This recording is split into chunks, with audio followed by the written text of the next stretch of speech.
to all.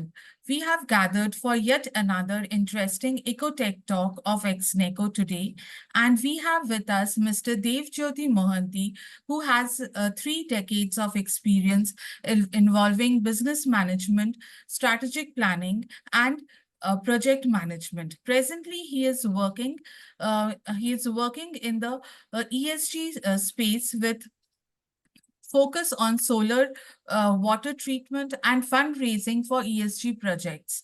He has been part of prestigious arsenic remediation project implemented in 24 Pargana of West Bengal.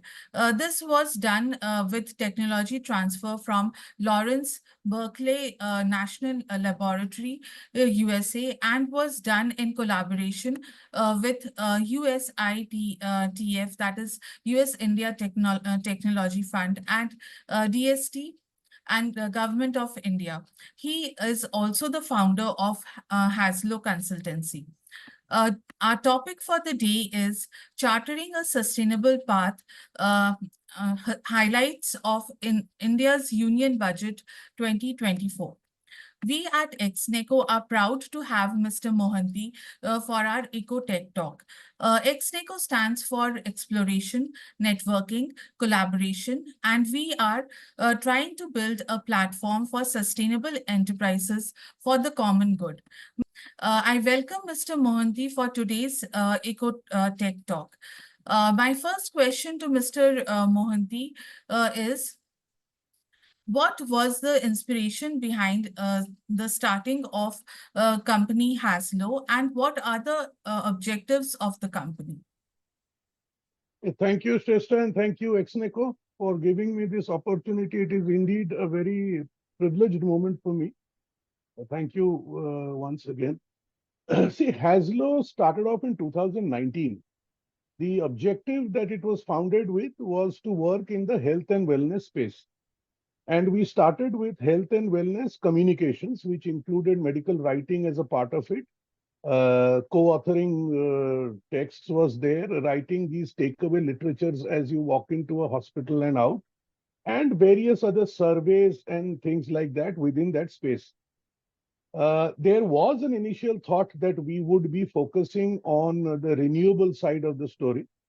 Over the last 2 years, we went into a situation where these kind of things are run with an anti-plagiarism software, which the clients provide us.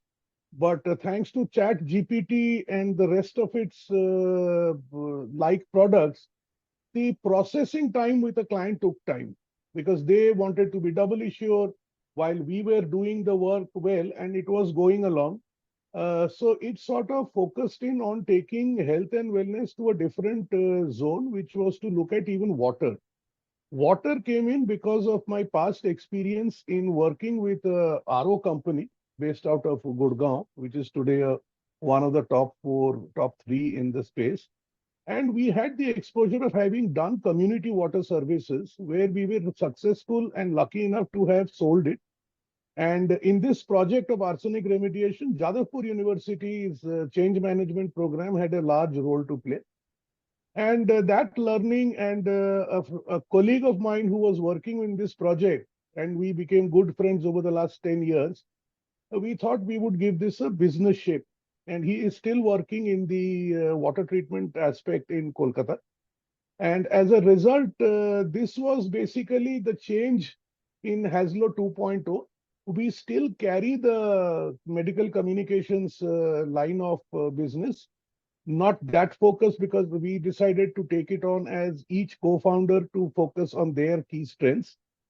And the 3 of us, the third one of us is a legal person, and he runs his own practice. So that gives us a culmination of a lot of things, and his strengths are mergers and acquisitions and fundraising as well.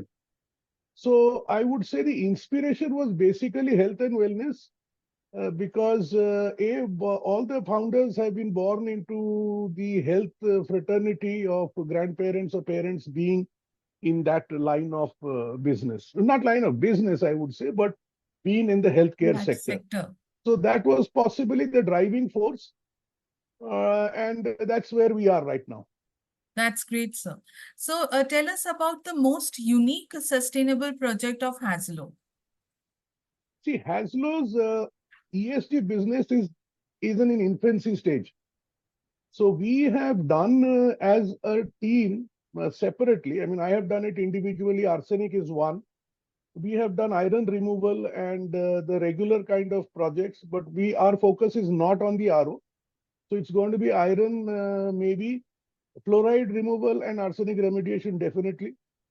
So as of the moment, to answer your question, what is the unique project that Haslo has done in ESG? Well, it is nothing much right now. Okay. So other than identifying possible fund providers for the arsenic side, I don't think we have done anything as of the moment. But yes, while the plans are there, the project that we hold closest to our heart is the arsenic removal in Bengal, because that was a showcase project where this similar technologies or technologies to clean arsenic had failed. So it's a yes and no answer. While the experience is there, currently we do not have any projects to showcase.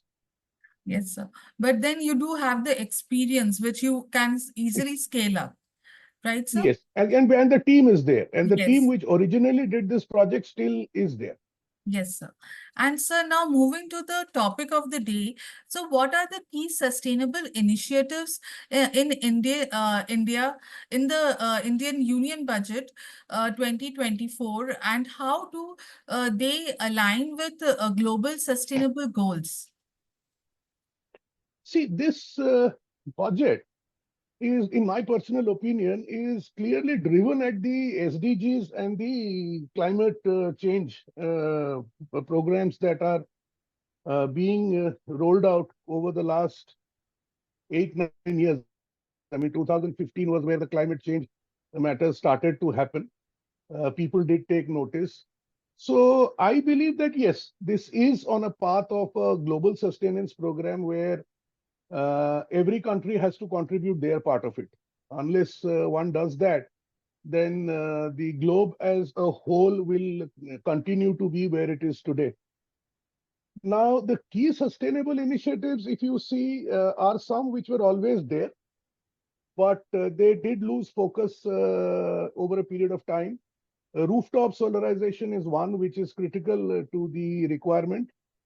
While it did start in 2014-15, when rating agencies were rating service providers in terms of their capability, it did go up and down till about last year. It was in that stage where there was no push to it. If somebody did have a requirement, they went ahead with it. Last year did see a push, and that push has been sizable. So I believe that the initiatives, the rooftop solar is something which is being revived, so to speak.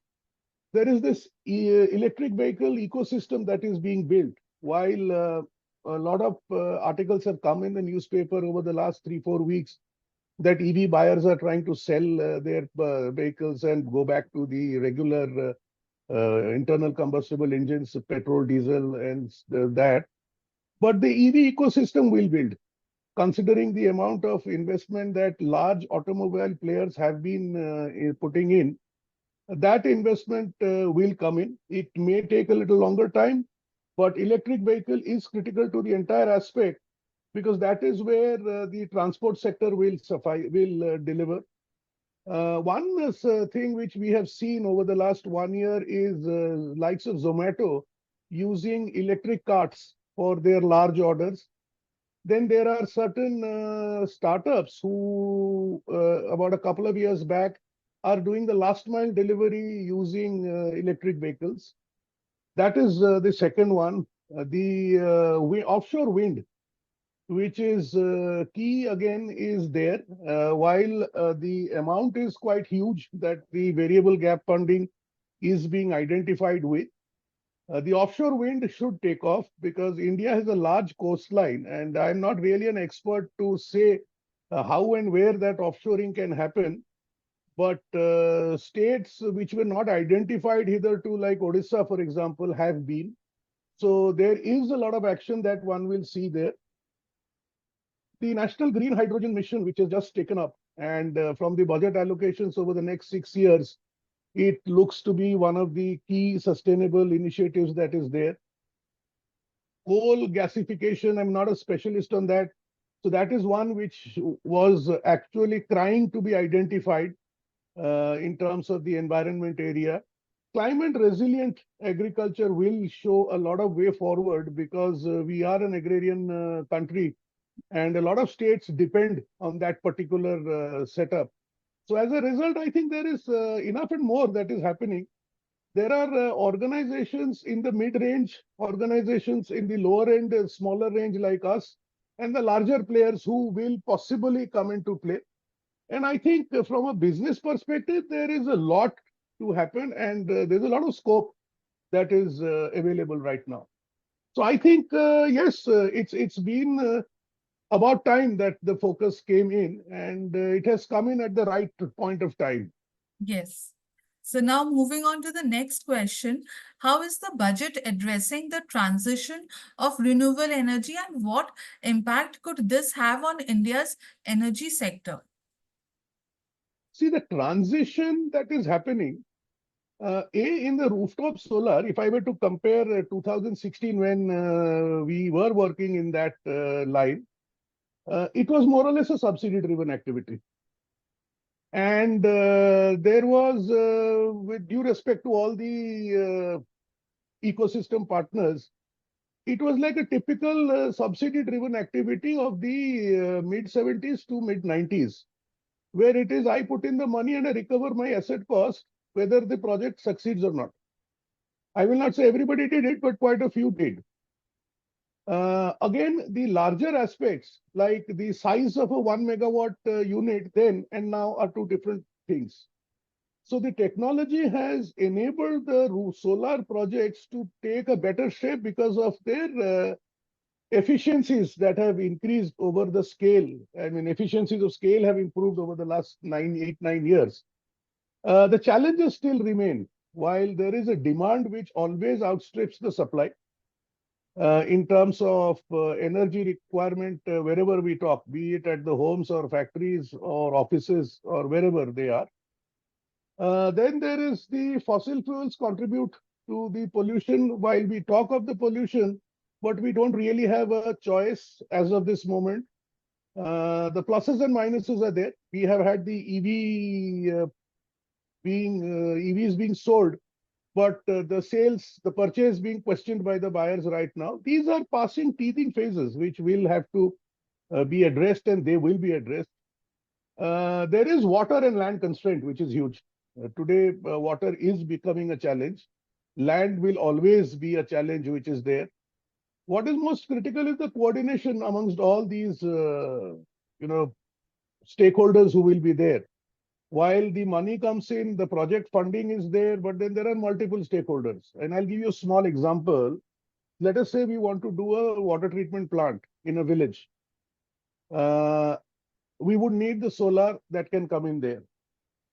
Now, when the person says that I will get 300 units free, the person doesn't realize that he will get it free if there is no battery. It has to be on grid. It cannot be off grid.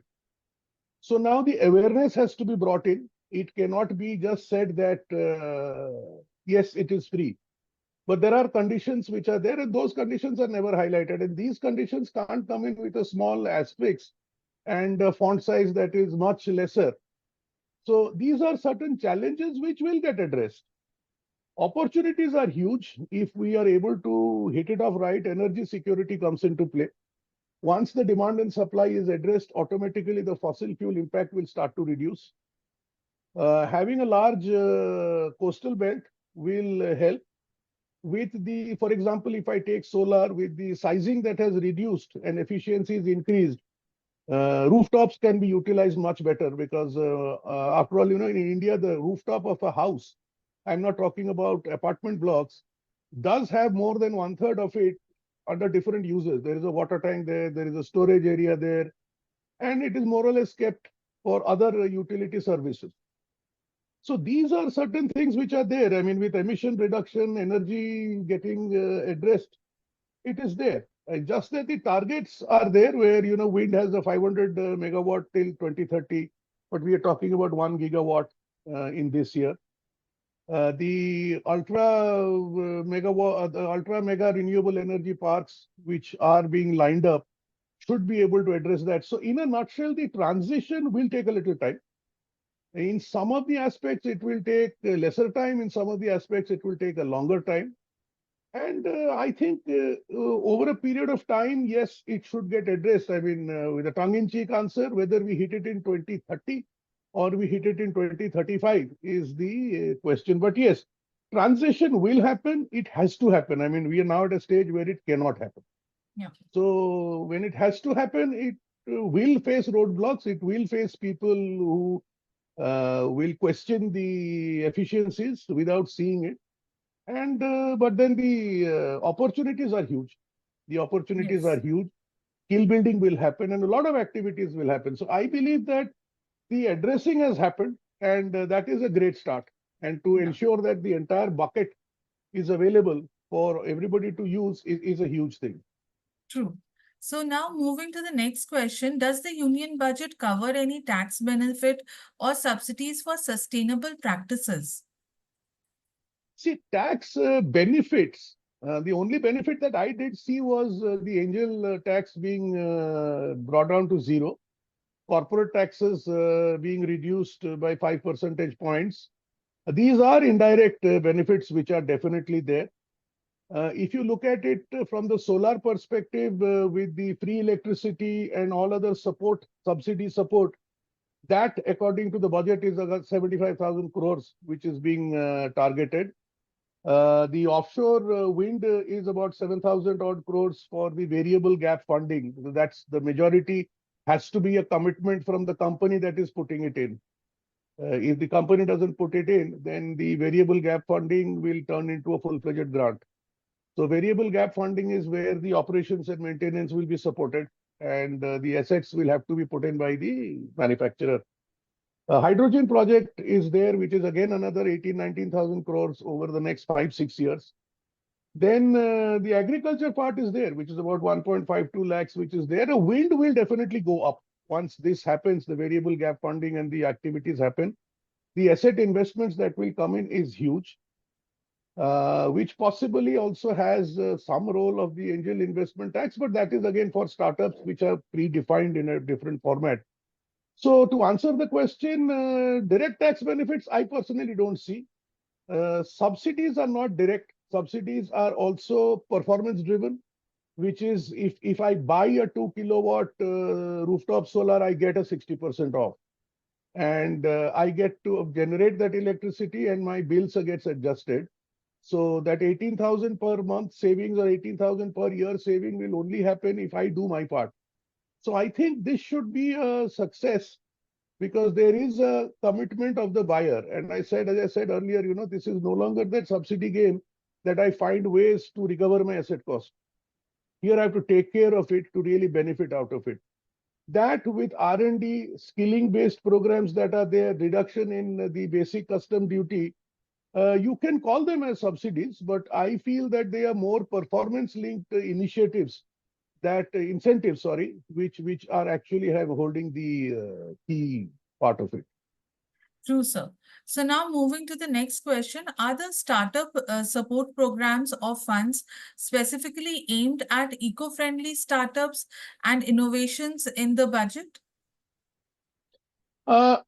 Yes, yes. I mean, while there are no direct in so many words written that this will happen, again, this is a little indirect, which you see. So skill development, R&D, where the 50,000 crores are identified over the next 5 years is there. Now, a startup is not necessarily an organization that comes and starts to manufacture. What does it do? I mean, the startup, he or she, what do they do? The startup will have to fall back on some innovation that has been done. So R&D is one focus. There is this venture capital fund of about 1,000 crore that is being identified, and guidelines will come up for the space research. Space research will have a direct benefit in terms of if we remove anything, top of mind recall is agriculture will get supported. Then there are e-commerce hubs which are there for the MSMEs, which will help them. The corporate taxes, yes, to some extent, that 5% does have a meaning. It can be plowed back. What is interesting is in last year, I think June, July of 2023, SEBI approved something called an ESG fund with guidelines. So there are 8 or 9 ESG funds which are mandated to invest into ESG projects. So there are funds, access to funds which are available. And but then that's still within the startup fraternity, that success ratio will still continue to remain as a low figure because of various reasons, promoters losing interest, the product not being viable, market not accepting it. So that is how it is going to be. But it is no longer the direct investment that this sector will have, that much is not there. But for startups, if you see, every state is creating a fund of funds for themselves. So that is also going to be another aspect, and that doesn't come into the union budget because that becomes a state subject. Yeah. But yes, there are more than one options, and with ESG funds which are mandated by law is definitely a big aspect. Plus, we are waiting to see what the direct FDIs or the FDI benefits which will come in. So in a nutshell, again, it looks good, but end of the day, it is organizations like us who will need to deliver. If we are looking at sustainable projects, I mean, if I were to talk about a state where I'm from, in Odisha, a majority of the businesses don't know what is ESG. While the full form is fine, but they get a little scared. And MSMEs do contribute a lot in Odisha and, of course, nationally. So MSMEs become a little scared. They can't afford the big 4 or 5. And the big 4 or 5 will not be able to convince the MSME what to do. ESG being a top-driven activity is something which is conditional on the management to ensure that all these benefits are taken into consideration. So that is something which is going to be interesting, and that is where organizations who are willing to walk hand in hand with the MSMEs will at least live. I will not say that we will be very successful, but again, success is defined in various formats. But yes, there are these export hubs, the venture capital funds, the states fund of funds, ESG funds, the angel tax is a big benefit. It's just dependent that, and I keep getting beaten up for it, is whenever you ask a startup, they say we are doing something in agri-tech. Nobody is doing anything in agriculture. So, and agri-tech is more or less becoming an aggregation of businesses, an aggregation of products, and the knowledge sharing of the satellite imagery. So that is the only challenge where we will need smaller startups to start working in catchment areas and benefit from these schemes. Yes. So yes, we're just waiting to see. But the support programs are there. It depends on how one sees it. Yes, sir. And also, if I'm not wrong, for startups, they have also come up with a loan, easy loans, and also, in fact, in the infrastructure, they have come up with the plug and play kind of eco structure where they can have their offices and they can just startups can use those spaces for themselves. So Yes, a lot have been initiated. A lot of programs have been initiated in the budget. absolutely. And the other aspect is when NABARD had agriculture startups, DST had the science or the technology startups, the biotech was always there, and all that activity has been there. The Atal Innovation Mission came in with the mandate of it being sector agnostic. So a lot of startups do come in and then they go through that filtration process not by the incubator, the market filtration process. So the Yes. market decides whether they're going to buy or not. Yes. Another line of these funding or the support are the MP lads who are and CSR funds who are now allowed to contribute to incubators which are mandated by the government. So like AICs are mandated. You've got the biotechnology incubators which are mandated. All of that is there. In fact, the finance minister, out of her MP funds, I think in Karnataka had contributed to 1 or 2 incubators. So those precedences are there. It's just that somebody has to either make the people aware, or the awareness has to come, and which will come. I mean, Yes. the changes that are happening are good. Okay. So now coming to agriculture, what is the impact on agriculture and benefits are there for farmers in the budget? See, for the farmers, it has always been there. The benefits have been there. For whatever reasons, they have not been able to be utilized. There are a plethora of schemes that are there. It's like if I am to implement the scheme and I do not feel comfortable because I don't understand that scheme, I will not talk about that scheme. If I don't talk about that scheme, the other guy is not going to know about it. So that is a personal point of view.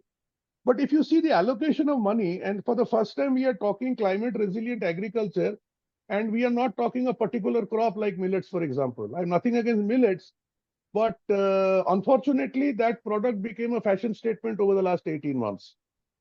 Today, we are having to see, resilient, these climate resilient crops, crop diversification being advised, irrigation infrastructure being built, drip irrigation being showcased. Every farmer knew it, but they were not doing it.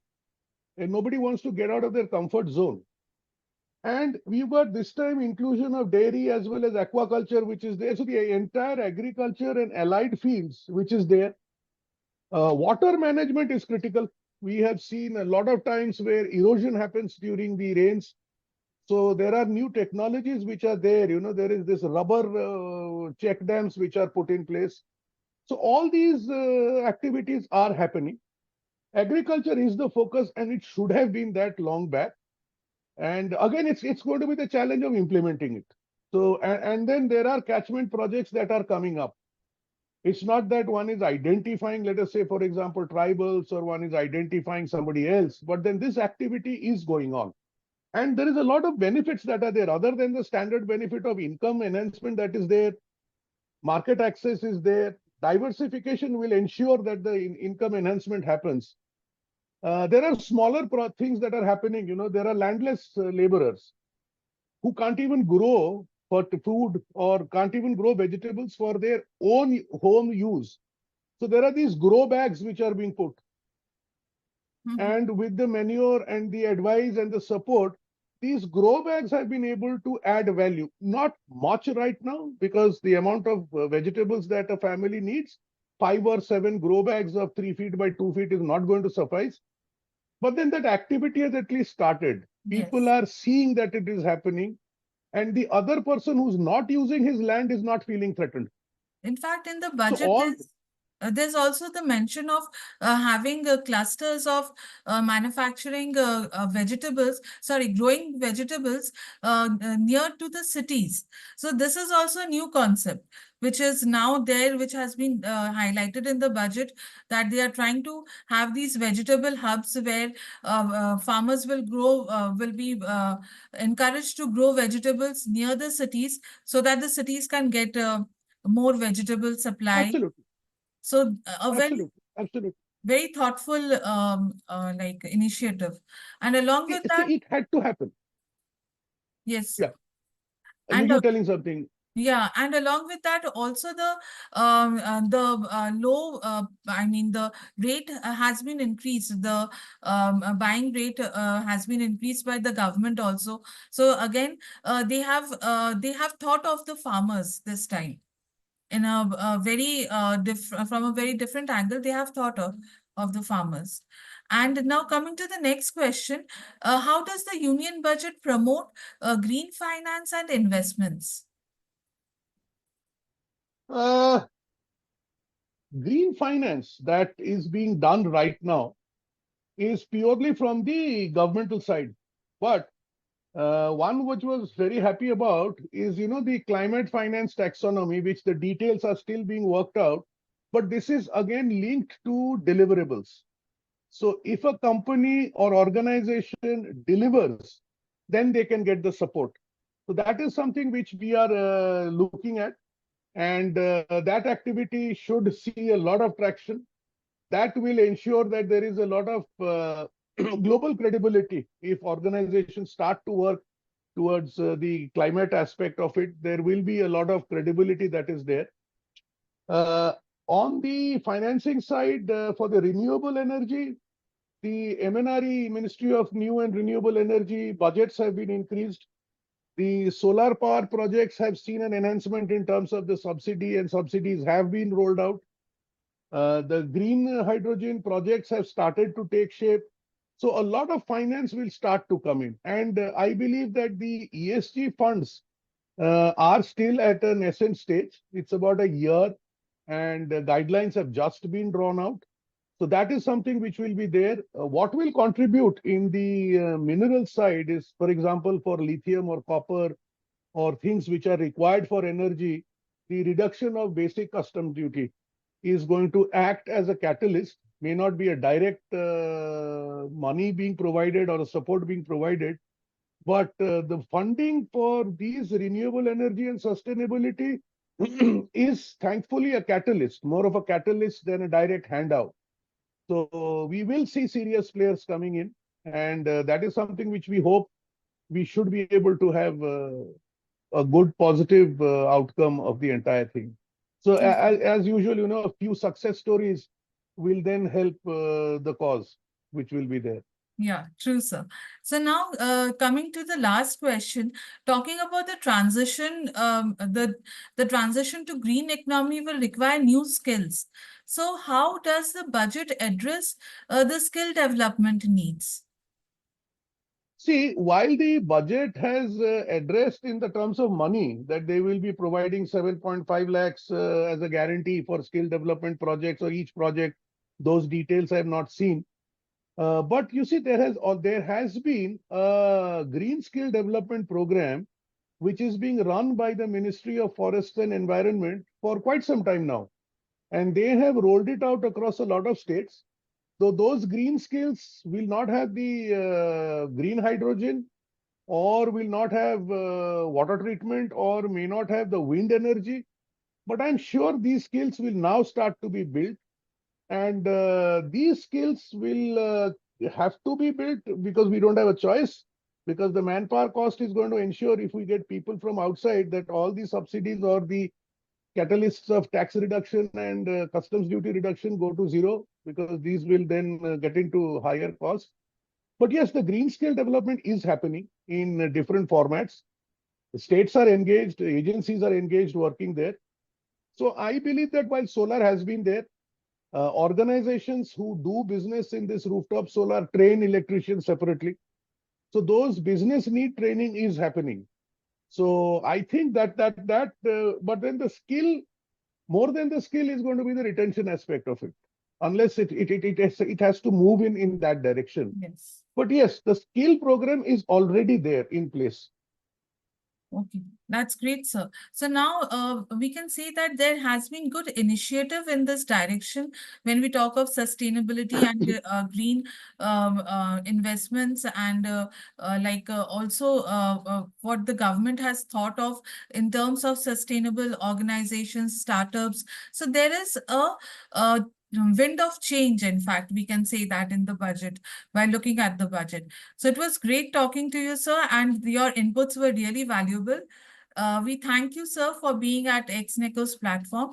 It was a pleasure to know about so many things from you. Thank you so much, sir.